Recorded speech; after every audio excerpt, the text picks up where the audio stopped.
Add fund করার জন্য হচ্ছে আমাদের ওয়েবসাইটে চলে আসবেন। ওয়েবসাইটে আসার পরে এইখান থেকে অ্যাড ফান্ড অপশনে যাবেন। তারপরে এইখানে দেখেন বিকাশ, নগদ এবং উপায়ের মাধ্যমে অটোমেটিক্যালি ব্যালেন্স অ্যাড করতে পারবেন।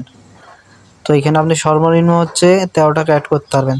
আর এইখানে বক্সে হচ্ছে আপনি সবসময় ডলার বসাবেন, কখনো টাকার অ্যামাউন্ট বসাবেন না। মনে আপনি $1 অ্যাড করবেন, $1 হচ্ছে আপনার 128 টাকা দেন। এইখানে সব কিছু ডিটেলসে দেওয়া আছে আপনার। তো আপনি যদি মনে করেন 13 টাকা অ্যাড করবেন তো এখানে 0.1 বসাবেন। তারপরে স্টার্ট পেমেন্টে যাবেন। স্টার্ট পেমেন্টে যাওয়ার পরে এইখান থেকে সেট করবেন যে কোনটা দিয়ে অ্যাড করবেন। মনে করেন বিকাশ থেকে অ্যাড করবো তো এখানে বিকাশে ক্লিক করবেন। ক্লিক করার পর আপনাকে এইখানে সবগুলো প্রসেস দেখানো হবে। এখান থেকে নাম্বারটাও কপি করবেন। কপি করে বিকাশ অ্যাপে যাই সেন্ড মানি করবেন। সেন্ড মানি করার পরে আপনাকে দেখবেন একটা ট্রানজ্যাকশন আইডি দেয়। তো ওই ট্রানজ্যাকশন আইডিটা কপি করে নিয়ে এসে এখানে বসাবেন। ট্রানজ্যাকশন আইডিটা বসায় এখানে ভেরিফাই করলে আপনার ব্যালেন্স অটোমেটিক অ্যাড হয়ে যাবে। আর সবসময় খেয়াল রাখবেন যে আপনার এইখানে অ্যামাউন্টটা কত আসছে, অ্যাপ থেকে কিন্তু সেম সেই অ্যামাউন্টটাই সেন্ড করবেন।